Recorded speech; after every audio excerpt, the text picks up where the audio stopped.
وَيَا قَوْمِ اور اے میری قوم من کون ینصرونی میری مدد کرے گا، اور اے میری قوم کون میری مدد کرے گا، من اللہ اللہ تعالیٰ کے ہاں، ان اگر طردتہم اگر میں نکال دوں ان کو، افلا تذکرون تو کیا تم غور نہیں کرتے؟ اے میری قوم اللہ تعالیٰ کے مقابلے میں میری مدد کون کرے گا؟ اگر میں ان کو اپنے پاس سے نکال دوں تو کیا تم غور و فکر نہیں کرتے، سوچتے نہیں ہو؟ ولا اور نہیں اقولو میں کہتا، اور میں یہ نہیں کہتا لکم تم سے، اندی کہ میرے پاس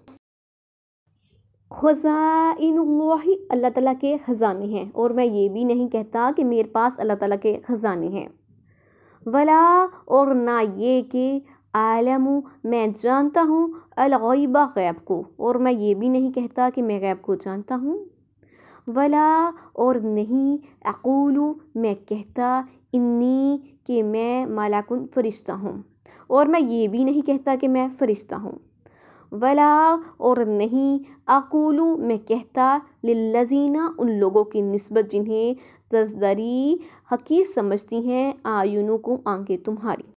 اور نہ میں ان لوگوں کی نسبت جنہیں تم حقارت کی نظروں سے دیکھتے ہو یہ کہتا ہوں لن ہرگز نہیں یؤتیہم اللہ ہرگز نہیں دے گا اللہ تعالیٰ انہیں خیرن بلائی، اور جنہیں تم حقارت کی نظروں سے دیکھتا ہوں میں ان کے متعلق یہ بھی نہیں کہتا کہ اللہ تعالیٰ ان پر اپنا فضل نہیں کرے گا۔ اللہ عالم بہتر جانتا ہے بما جو کچھ فی انفسہم ان کے دلوں میں ہے، اللہ بہتر جانتا ہے جو کچھ ان کے دلوں میں ہے۔ انی بے شک میں اذن تو اس وقت لمن الظالمین ظالمین میں سے شمار ہوں گا، اگر میں نے ایسی بات کہی تو اس وقت میں ظالموں میں شمار ہوں گا۔ آپ صلی اللہ علیہ وآلہ وسلم فرماتے ہیں کہ میں صرف رسول ہوں، اللہ تعالیٰ کی عبادت اور توحید کی طرف اس کے فرمان کے مطابق تم سب کو بلاتا ہوں، ہر چھوٹے بڑے سب کے لیے میری دعوت عام ہے، تو جو میری دعوت قبول کرے گا نجات پائے گا۔ اللہ کی خزانوں کا ہیر پھیر میں نہیں کر سکتا، میں غیب نہیں جانتا، ہاں جو اللہ مجھے معلوم کروا دے بات وہ مجھے معلوم ہو جاتی ہے،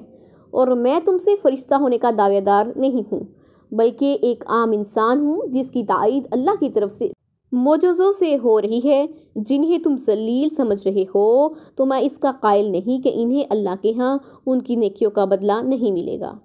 ان کے باطن کا حال مجھے معلوم نہیں، اللہ ہی کو اس کا علم ہے۔ اگر ظاہر کی طرح باطن میں بھی یہ لوگ ایماندار ہوں گے تو اللہ انہیں نیکیاں ضرور عطا فرمائے گا۔ قالو وہ بولے یا نوح اے نوح، تو انہوں نے کہا اے نوح علیہ السلام قد تحقیق جادلتنا جھگڑا کیا ہے تو نے ہم سے، فاکثرتا سو بہت کیا تو نے، جدالنا ہم سے جھگڑا،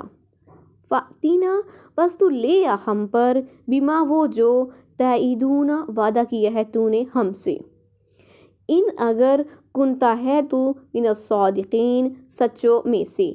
تو انہوں نے کہا اے نوح علیہ السلام تو نے ہم سے جھگڑا کیا ہے اور جھگڑا بھی بہت کیا،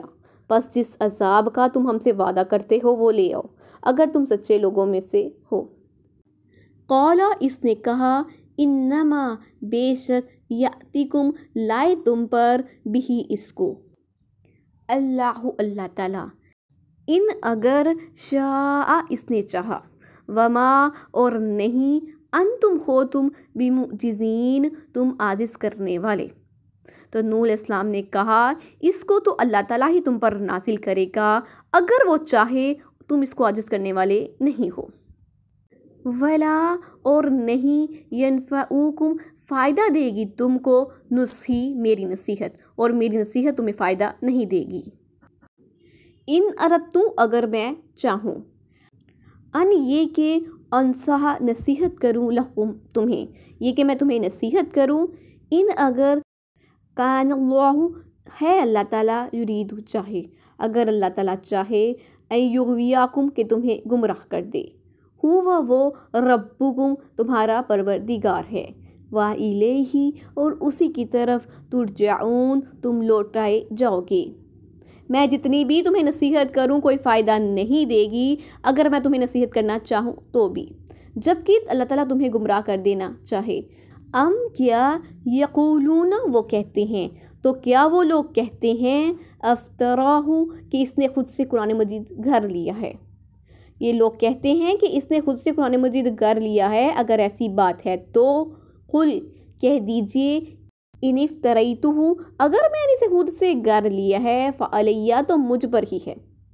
اجرامی میرا جرم،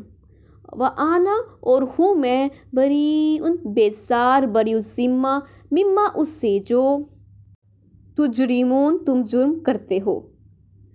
کیا یہ لوگ یہ کہتے ہیں کہ قرآن مجید نبی کریم صلی اللہ علیہ وآلہ وسلم نے خود سے گھڑ لیا ہے؟ اگر یہی بات ہے تو آپ صلی اللہ علیہ وآلہ وسلم بھی انہیں کہہ دیجئے اگر میں نے اسے خود سے گھڑ لیا ہے تو میرا گناہ مجھ پر ہے، اور تم جو گناہ کرتے ہو میں اس سے بریء الذمہ ہوں۔ وَأُوحِیَ اور وحی کی گئی اِلیٰ نوح نوح علیہ السلام کی طرف انہو کہ بے شک لن ہرگز نہیں یؤمن ایمان لائیں گے من قومکا تیری قوم سے، اور ہم نے نوح علیہ السلام کی طرف وحی کی کہ تیری قوم میں سے مزید لوگ ایمان نہیں لائیں گے، الا سوائے من اس کے جو قد بے شک آمنہ ایمان لا چکے ہیں، سوائے ان کے جو ایمان لا چکے ہیں۔ فلا پس نہ تبتئس تو غمگین ہونا بما اس پر جو کانوا یفعلون وہ کرتے ہیں، سوائے ان کے جو ایمان لا چکے ہیں مزید لوگ ایمان نہیں لائیں گے تو آپ اس پر غمگین نہ ہونا جو کچھ یہ لوگ کر رہے ہیں۔ وَاصْنَعِ اور تو بنا الفلک کشتی بِآیُنِنَا ہمارے سامنے، وَوَحْیِنَا اور ہمارے حکم سے، وَلَا تُخَاطِبْنِی اور نہ بات کر مجھ سے فی الذین ان لوگوں کے بارے میں ظلموا جنہوں نے ظلم کیا، اور مجھ سے ان لوگوں کے بارے میں بات مت کرنا جنہوں نے ظلم کیا، انہم بے شک وہ مغرقون ڈوبنے والے ہیں۔ اور ہماری نگرانی میں ہمارے حکم کے مطابق ایک کشتی بناؤ، جو ظالم لوگ ہیں ان کے بارے میں مجھ سے بات مت کرنا کیونکہ یہ لوگ غرق ہونے والے ہیں۔ وَيَصْنَعُ اور وہ بنانے لگا الفلک کشتی، وَكُلَّمَا اور جب بھی مرہ وہ گزرتے، اور نوح علیہ السلام نے کشتی بنانی شروع کر دی، اور جب ان کے پاس سے یہ لوگ گزرتے علیہ اس کے پاس سے ملأ سردار من قومہ اس کی قوم سے، ساخروا تو وہ مذاق اڑاتے منہ اس کا، جب اس کی قوم کے سردار ان کے پاس سے گزرتے تو ان پر ہنستے۔ قولا کہا ان اگر تسخروا تم ہنستے ہو منا ہم پر، فإنا تو بے شک نسخر ہم ہنسیں گے منکم تم پر، کما جیسا کہ تسخرون تم ہنستے ہو۔ تو اس پر نوح علیہ السلام نے کہا اگر تم ہم پر ہنستے ہو تو بے شک ہم بھی تم پر ہنسیں گے جیسے تم ہم پر ہنستے ہو۔ فسوف تو عنقریب تعلمون تم جان لوگے میں یاتی ہی کہ کس پر آتا ہے عذاب عذاب یخزیہ جو رسوا کرے گا اسے، ویحل اور نازل ہوتا ہے علیہ اس پر عذاب عذاب مقیم دائمی، تو تمہیں معلوم ہو جائے گا کہ کس پر عذاب آتا ہے جو اس کو ذلیل کر دے گا اور کس کے لیے دائمی عذاب ہے۔ قوم نوح جب عذاب مانگنے لگے تو آپ نے اللہ سے دعا کی کہ الہی زمین پر کسی کافر کو ہنستا بستا نہ چھوڑ، پروردگار میں عاجز آ گیا ہوں تو میری مدد کر۔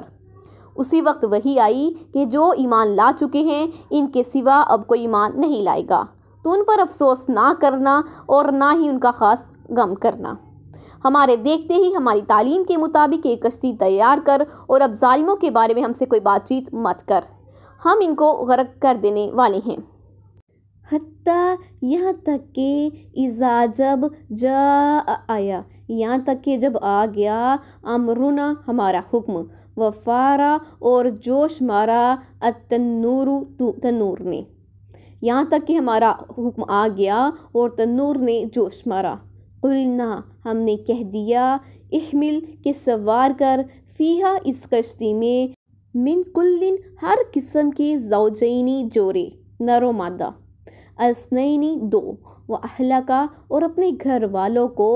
الا سوائے اس کے من جو سبقہ ثابت ہو چکا ہو علیہ اس پر، جس پر ثابت ہو چکا ہو القول ہمارا حکم، ومن آمنا اور جو کوئی بھی ایمان لا چکے ہیں، وما اور نہیں آمنا ایمان لانے والے تھے، معہو اس کے ساتھ، الا مگر قلیل تھوڑے سے، یہاں تک کہ ہمارا حکم آ پہنچا اور تنور نے جوش مارا تو ہم نے حکم دیا کہ اس کشتی میں ہر قسم کے نر و مادہ سوار کر لو، اور جس کے مطابق فیصلہ ہو چکا ہے اس کے سوا اپنے گھر والوں کو اور ان لوگوں کو جو ایمان لا چکے ہیں سوار کر لو، اور نوح علیہ السلام کے ساتھ بہت کم لوگ ایمان لائے تھے۔ اللہ تعالیٰ کے حکم کے مطابق آسمان سے لگاتار بارش برسنے لگی اور زمین میں پانی بڑھنے لگا، ساری زمین پانی سے بھر گئی، جہاں تک اللہ تعالیٰ کو منظور تھا پانی بھر گیا، اور حضرت نوح علیہ السلام کو رب العالمین نے اپنی نگاہوں کے سامنے چلنے والی کشتی پر سوار کر دیا اور کافروں کو ان کے کیفر کردار کو پہنچا دیا۔ اللہ تعالیٰ نے نوح علیہ السلام کو حکم دیا کہ اپنے ساتھ کشتی میں جاندار مخلوق میں سے ہر قسم کا ایک ایک جوڑا سوار کر لو۔ کہا گیا کہ غیر جاندار کے لیے بھی یہی حکم تھا، جیسا کہ نباتات وغیرہ۔ کہا جاتا ہے کہ پرندوں میں سب سے زیادہ درا کشتی میں آیا اور سب سے آخر میں گدھا سوار ہونے لگا۔ ابلیس اس کی دم میں لٹک گیا جب گدھے کے 2 اگلے پاؤں کشتی میں آ گئے، اور اس نے اپنا پچھلا ڈر اٹھانا چاہا تو نہ اٹھا سکا، کیونکہ دم پر اس معلوم کا بوجھ تھا۔ حضرت نوح علیہ السلام جلدی کر رہے تھے اور یہ چاہتا تھا، مگر پچھلے پاؤں چڑھ نہیں سکتے تھے۔ آخر آپ نے فرمایا، آج تیرے ساتھ ابلیس بھی ہو آیا۔ وہ تب وہ چڑھ گیا اور ابلیس بھی اس کے ساتھ ہی آیا۔